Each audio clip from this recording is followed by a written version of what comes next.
So in this video, I'm going to be walking through how your emotions and the way that you feel tie into how that's correlating with creating your reality. You're going to want to stay tuned because in this video, I'm going to be giving you the number one tool that I use to identify your emotions and what you're in the midst of manifesting and creating. Let's get to it. Whether you've been actively tuning in or you are new here today, we're going to be getting into the emotional guidance system. So for those of you that have been regularly tuning in, you are familiar with the emotional guidance system. But how often are you actually utilizing that in your day-to-day life and how you're creating your reality and your manifestations? And for those of you who are new, your emotional guidance system is something you are born with. It is the internal soul part of you because you are forever eternal.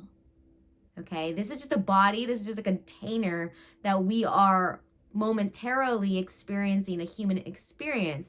But our spirit, our spirituality, we're spiritual beings, right? And so we have this guidance, we have this connection to our eternal soul, our eternal self, and it speaks to us through emotions.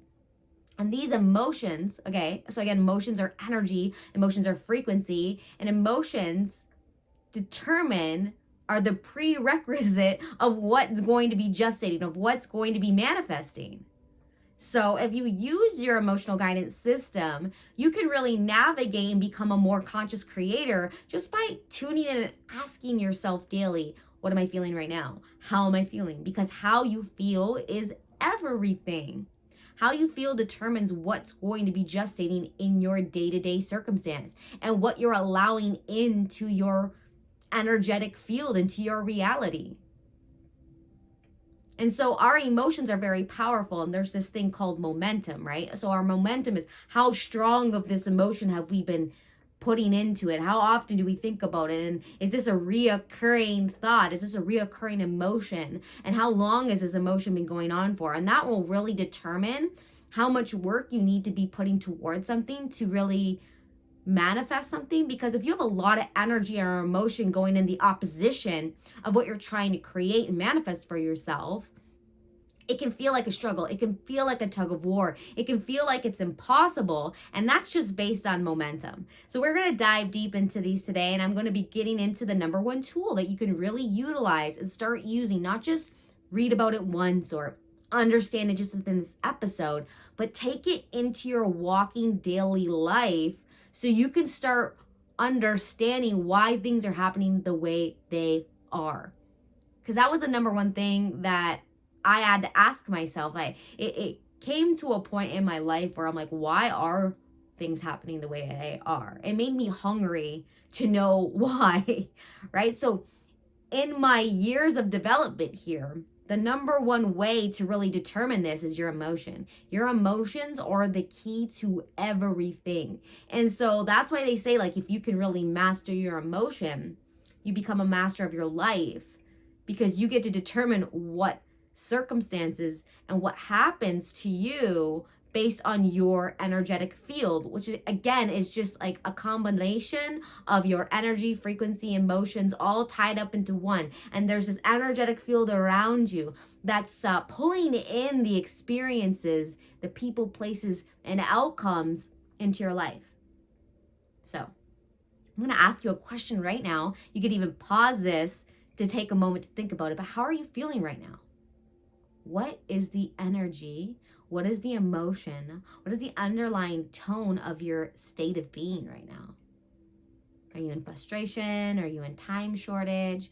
Are you in appreciation of your life and awe and joy? Where are you? Where do you sit emotionally right now? Identify that. That is the number one thing you could do, is become self-aware of your current state of being, which is your emotion. How do you feel? It's the most powerful, prominent question to focus on daily. I almost want to tattoo that on myself, as how are you feeling right now? Because again, this is setting the tone for your whole experience.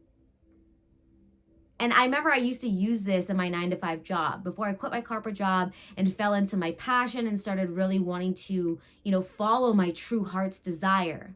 Not worrying about how I'm going to make money or how things are going to turn out. I just started following my inner soul's guidance, this calling I felt within me. But before that, when, I worked at my corporate job from 9 to 5, it was in a call center setting. So I was an insurance broker. We talk a lot on the phone and would take incoming calls. And depending on my emotion, depending on my state of being in that moment that I was bringing with me, would determine the type of calls I would have that day. If I came in having a really great morning, maybe I had a really great meditation, maybe I was feeling really grateful about life and everything was feeling really good, I would attract, so no matter what, when I hit that ready button and I would get that call, I would attract that person on the other line that would have the same tone, the same set of being, which was amazing. And I might have not clicked into that right away, but when I started, really diving deep into this practice, this is what I started noticing. And so sometimes I didn't even want to show up for work because I knew my energy was so out of whack. I was like, I don't even want to talk to people in this type of energy today. Like, I'm calling in sick today because I'm not even going to be able to handle what I'm going to be attracting from this. So that's just to put it into perspective to you of how powerful your state of being is.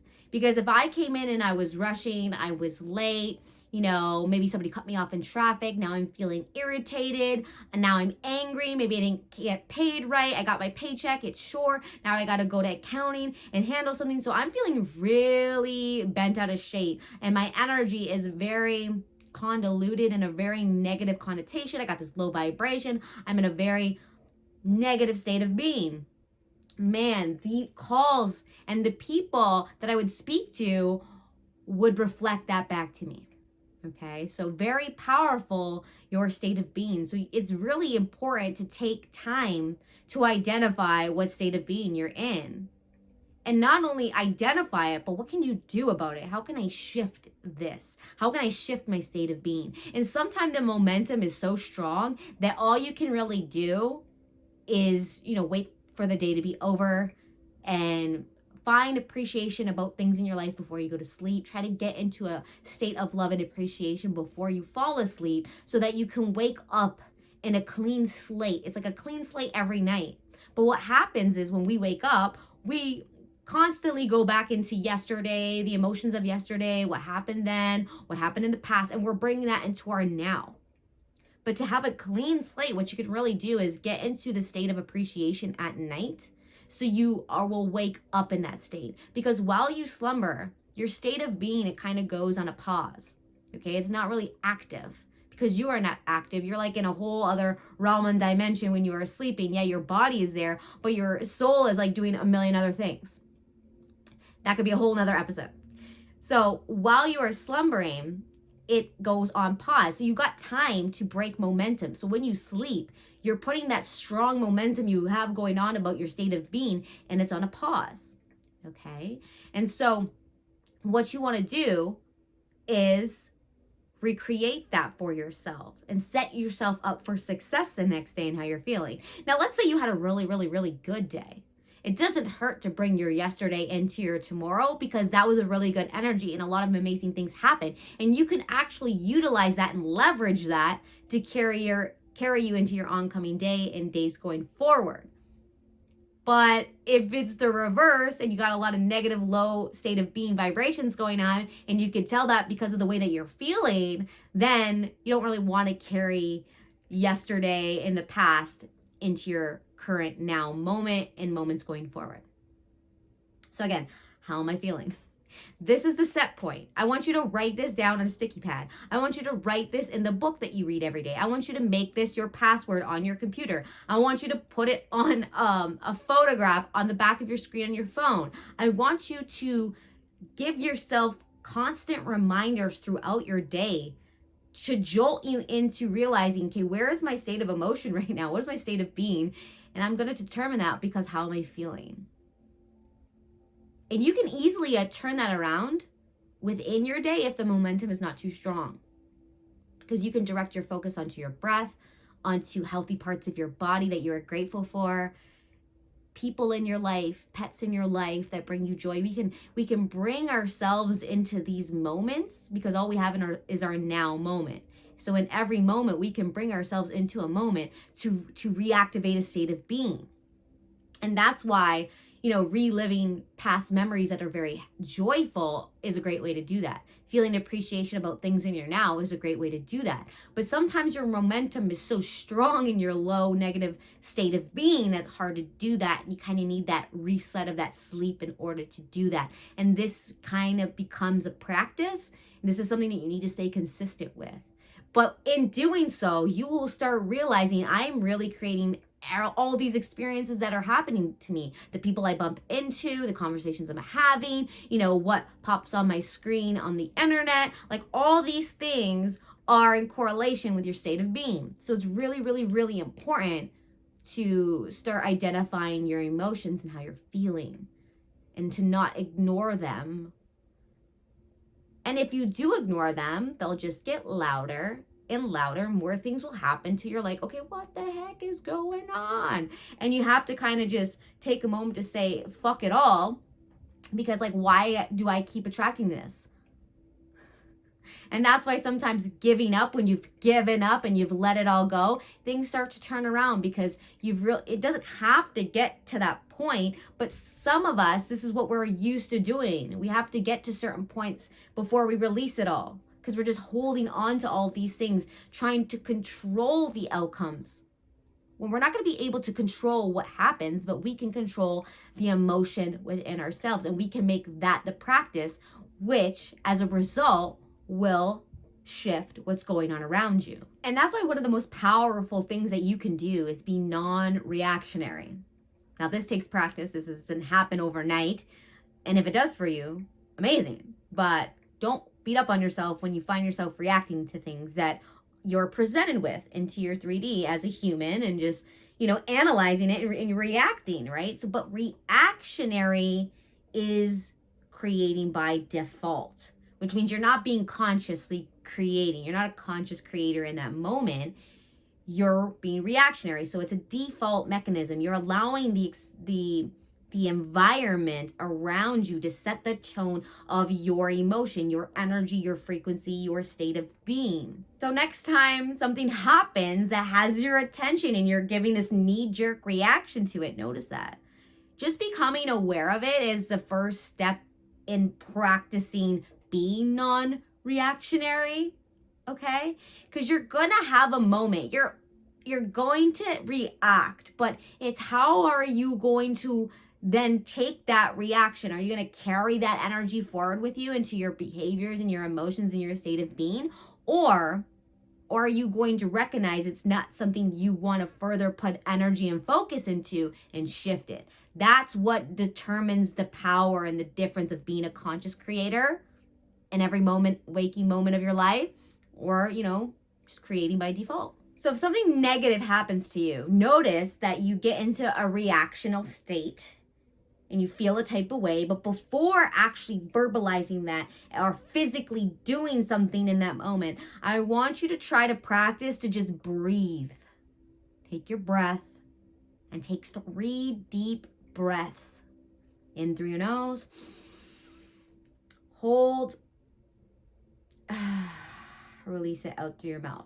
And then after these 3 breaths, I want you to notice that how you were originally going to react, what that ripple effect may have caused for you, the people around you. Is that really an energy I want to be in? Majority of the time, it's not. Majority of the time, this will alert you to, okay, this is not what I want to react. Even though I want to say these things, I want to react this way, I know it's only going to make things worse. So I'm just going to breathe right now. I'm just going to breathe right now. And then I'm going to focus on, how do I want to feel? What can I learn from this? What is the emotion I want to carry forward in my body so that going forward, I'm not going to allow this incident to carry with me? And again, this is something that you can start practicing in any moment. Maybe you're cooking, something spills all over the ground, and normally you'd want to curse and then bring that frustration into the remainder of your cooking. And then when your kids come in, or your husband comes in, or your wife comes in, or whoever you're cooking for, maybe it's just yourself, you're just setting this tone. There's got to be a moment in time where you break it. So even if you can't break it in the reactionary moment, Maybe within an hour or 20 minutes, whatever time span from when it happened, you still need to like detach yourself from that energy, or it's going to gain momentum. It's going to grow. It's going to become more powerful, and it's going to hold into your energetic field. And then it's going to start bringing in those different experiences that will have that similar feeling, that similar underlying tone with it. This is why it's really important to detach yourself from that so you don't carry that forward and grow momentum to it. Okay? And so I use my breath to do this. This is something I actively do now, because I'll find myself when I'm having a conversation. Maybe the conversation's not going the way I want. Maybe it's making me very angry and I'm feeling all these emotions. And so I do that breath. And then I realize, do I really want to carry this with me? Is my point and opinion of my reaction that important that I want to carry this negative energy and state of being with me? And if it's not, I focus on something I can appreciate in the moment, something I'm grateful for in the moment. And there's so many ways to do that. And there's so many things that you can use to do that.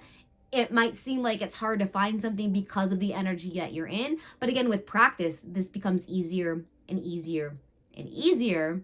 And so start today. The number one thing that will help you along this process is using an emotional guidance scale. Now, you really don't need the scale. The scale is just a really helpful visual tool, especially if you're like a visual learner. It's very helpful. In my Ascension workbook, I actually include emotional scale that you can use, or you can just go on Google and type in emotional scale.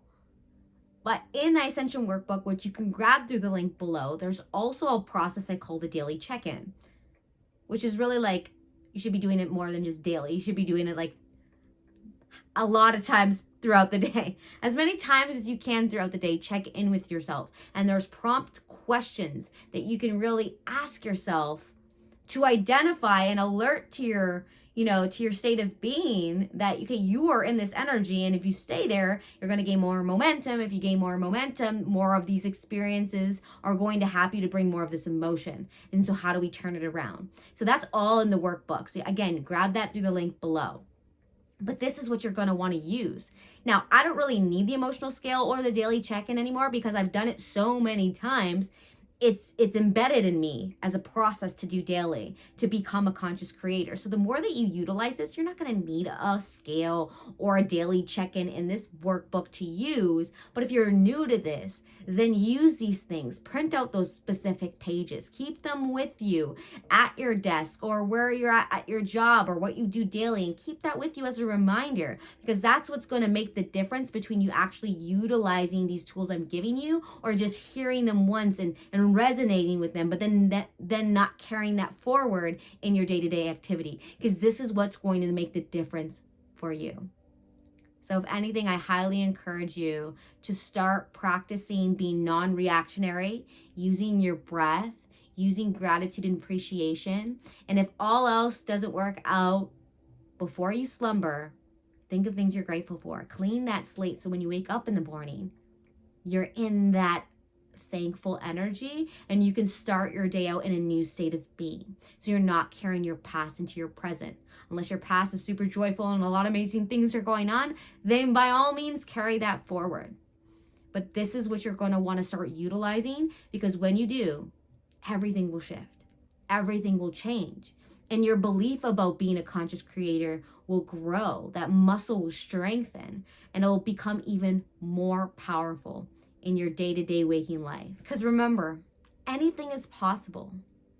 Our natural state of being is a high frequency energy. It's a beautiful natural state of being. It's just a lot of the times with what we think, the emotions we get tied into, it really pulls us lower. It pulls us under. And so in order to rise up and elevate our frequency and elevate our vibration is letting go of the things that are pulling us down. And taking that conscious practice to do that. And you have every moment, every millisecond of every moment is a chance to do that. So don't think it's too late. It's never too late to begin this process for yourself, which you can start today. And I can't thank you enough for being here and tuning in. It means so much to me. And next week, we're going to be diving even deeper into this conscious creation of creating your own reality. If something really resonated with you today, I'd love to hear about it. Reach out to me, comment below. You are appreciated and you are valued. And thank you for spending your time and energy here with me today. So please, if this brought you any clarity or you really enjoyed watching this video, give it a like, share it with somebody that's would benefit from this information, and make sure to hit that subscribe button so you don't miss out on these episodes as well as the other creations I produce for you. So there are some guided meditations that I'm creating that you're really going to want to tune into that are going to help you, connect with your higher self and manifest with your guides and angels. And there's some I've already created, so make sure to check those out. And again, I really appreciate you being here. Until next time.